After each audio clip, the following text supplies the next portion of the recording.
নমস্কার বন্ধুরা, টুলটুল চ্যাটার্জির চ্যানেলের সকল ফ্রেন্ডসকে ওয়েলকাম জানাচ্ছি।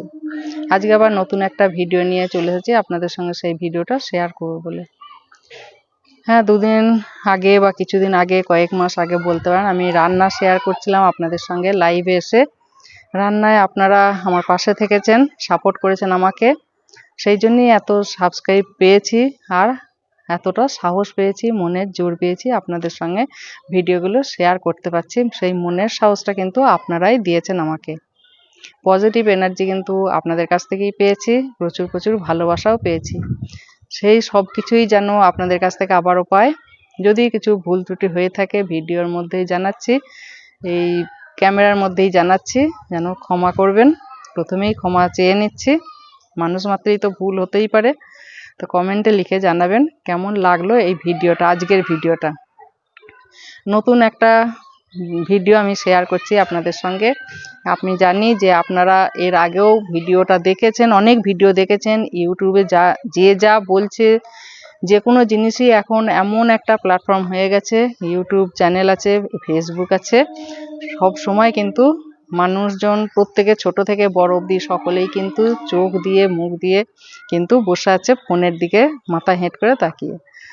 আপনারা বা আমি যখনই ট্রেনেতে যাচ্ছি সেখানেও কিন্তু সবাই ফোন নিয়ে ব্যস্ত থাকে, ফোনেতেই এখন বসে বসে দেখে যাচ্ছে কি হলো কি না হলো, কি খবর আছে, অনেক কিছুই দেখার থাকে। কেউ গান নাচ শুনছে, কেউ সিনেমা দেখছে, কেউ খবর শুনছে, বিভিন্ন জন বিভিন্ন রকম জিনিস দেখে, কিন্তু ফোনেতে মুখ দিয়ে কিন্তু প্রত্যেকেই বসে থাকে।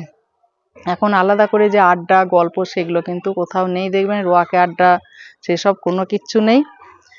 তো বাচ্চা থেকে বয়স্ক সকলের কিন্তু ফোন হাতে থাকে। ঘুম থেকে উঠে আমিও কিন্তু যখনই সকালে ঘুম থেকে উঠছি, ঘুম থেকে উঠেই কিন্তু ফোনটা একবার খুলে চোখ বুলিয়ে নেবো, কি খবর আছে কি না আছে সব কিছুই দেখবো। সেরকম আপনারাও দেখেন আমি জানি। তো বেশি কথা বলা হয়ে যাচ্ছে, ঠিক আছে, এবার কাজের কথায় আসি। আমাদের যে নতুন মুখ্যমন্ত্রী হয়েছেন মাননীয় শুভেন্দু অধিকারী, যে পোর্টালগুলো নতুন নতুন নিয়ে আসছে, চালু করছে, সেই পোর্টালগুলো সত্যিই কিন্তু খুব ইন্টারেস্টিং, বেশ ভালো লাগছে। রোজই কিন্তু দেখছি যে খবরগুলো শুনি, কি খবর আছে কি না আছে সব কিছুই কিন্তু মনে হচ্ছে একটু করে চোখ বুলি। আপনাদেরও হয় এটা? কি হয় তো, ঠিক বললাম তো? এখন আর একটা পোর্টাল, নতুন নতুন অনেক পোর্টাল আসছে। তো আর একটা পোর্টাল যেটা এসেছে বা আসছে, সেটা মাননীয়া অগ্নিমিত্রা পাল সেটা অ্যানাউন্সমেন্ট করেছে, একটা অ্যাপ তৈরি করছে। অ্যাপটা আসবে, এখনো আসেনি অ্যাপটা। অ্যাপের মাধ্যমে যদি কোথাও রাস্তায় কোথাও নোংরা পড়ে আছে, দেখছেন রাস্তা নোংরা হয়ে আছে, সেটা যদি সেই অ্যাপের মাধ্যমে কেউ যদি জানিয়ে দেয়, তাহলে কিন্তু সঙ্গে সঙ্গে নোংরাগুলো পরিষ্কার করবে, তুলে নেবে। যে যেখান থেকেই পারবেন যদি জানিয়ে দেন, যেখানে আছে, অন্তত অবশ্যই ওয়েস্ট বেঙ্গলের মধ্যে। তো সেটা একটা যেমন সুন্দর ব্যবস্থা করছে, এটা সত্যিই ভালো লাগছে। আর একটা জিনিস যেটা শুনলাম, তো সেটা হচ্ছে কফ, থুতু, তারপর পানের পিক, রাস্তাঘাটে ছেলেরাও যেমন টয়লেট করছে, সেইগুলোও বন্ধ হয়ে যাচ্ছে। 3টে মাস সময় দিয়েছে, মানে 90 দিন সময় দিয়েছে এগুলো বন্ধ করার জন্য। মানুষ যাতে সচেতন হয়, হয়তো কলা কিনছে, কলা খেলো, কলার প্যাকেট খোসাটাকে ফেলে দিচ্ছে। বিস্কুট কিনলো, কিনে রাস্তাতে খাচ্ছে, সেটাও প্যাকেটটাকে ফেলে দিচ্ছে, রাস্তার মধ্যেই ফেলে দিচ্ছে। এগুলো রাস্তাঘাট পরিষ্কার থাকে না, এতে নোংরাই হয়। এবং মানুষের অনেক এই যে কফ, থুতু, তারপর টয়লেট যে রাস্তাঘাটে করছে, সেটাও কিন্তু অনেক জার্ম ছড়ায়। আপনাদের নিশ্চয়ই মনে আছে করোনার সময় এই রাস্তাঘাটে যে টয়লেট করা বা কফ থুতু ফেলা, পানের পিক ফেলা, একটু জল খাচ্ছে সেটাও কুলকুচি করে রাস্তাতে ফেলে দিচ্ছে। রাস্তাও নোংরা হচ্ছে এবং জার্মগুলো কিন্তু আমাদেরই ক্ষতি করছে, আমাদেরই শরীরে ঢুকছে। সেই থেকেই কিন্তু করোনাটা এসেছিল। করোনাতে যখন ভ্যাকসিন দেওয়া হলো, তারপর কিন্তু আবার সেই যাকে তাই। কিন্তু করোনার সময় যখন এগুলো নিষেধাজ্ঞা জারি করেছিল যে ফেলা যাবে না, রাস্তাঘাটে কোনো কফ ফেলতে পারবে না, থুতু ফেলতে পারবে না, পানের পিক ফেলতে পারবে না, তখন কিন্তু সকলেই শুনেছিল। আশা করি এখনও সেটা শুনবে। আর যদি আপনারা ফেলেন, কেউ যদি ফেলে থাকে, কফ থুতু রাস্তা দিয়ে যাচ্ছে, কফ ফেলে দিল, থুতু ফেলছে, পানের পিক ফেলছে, টয়লেট করছে, যদি কেউ ফেলে বাই চান্স যদি কেউ ফেলে তাহলে কিন্তু খুব বেশি রকমের জরিমানা হয়ে যাবে। আর জরিমানাটা করাটা অতি অবশ্যই প্রয়োজন আমার মনে হয়। আমি মনে করি, কি আপনারাও মনে করেন তো? জরিমানা যদি না নেয়, জরিমানা যদি না দেওয়া হয়, তাহলে কিন্তু মানুষ সচেতন হবে না। মানুষকে বলে বলেও সেই শিক্ষা দেওয়া যাচ্ছে না।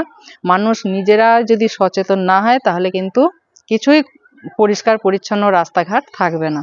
অতএব রাস্তাঘাট পরিষ্কার পরিচ্ছন্ন রাখার জন্যে, কারণ আমরাই রাস্তাতে চলবো, আমাদেরই পা দিয়ে যেতে হবে, আর সেই পাটাই যখন নিয়ে ঘরেতে ঢুকবো, সেই জার্মটা নিয়ে ঘরে ঢুকবো, রোগ বীজাণু সেগুলো কিন্তু আমাদের শরীরেই প্রবেশ করবে। আশা করব আজকের এই ভিডিওটি আপনাদের ভালো লাগবে। যদি ভালো লেগে থাকে তাহলে কমেন্টে লিখে জানাবেন, নতুন নতুন ভিডিও আনবো।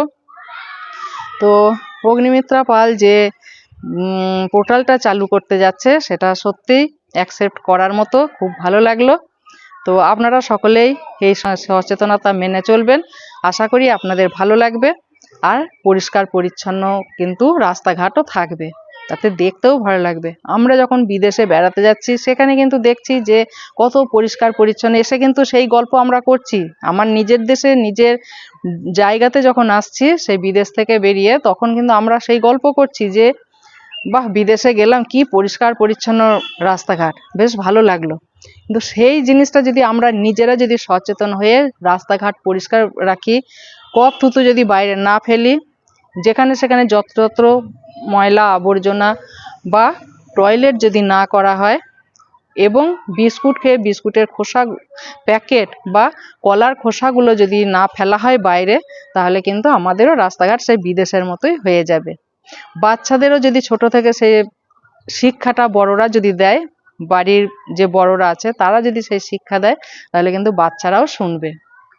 আশা করি আপনাদের এই ভিডিওটা ভালো লাগবে। যদি ভালো লেগে থাকে তাহলে সাবস্ক্রাইব করবেন, লাইক দেবেন, কমেন্ট করবেন। নমস্কার, থ্যাংক ইউ। আবার দেখা হবে অন্য কোনো ভিডিও নিয়ে।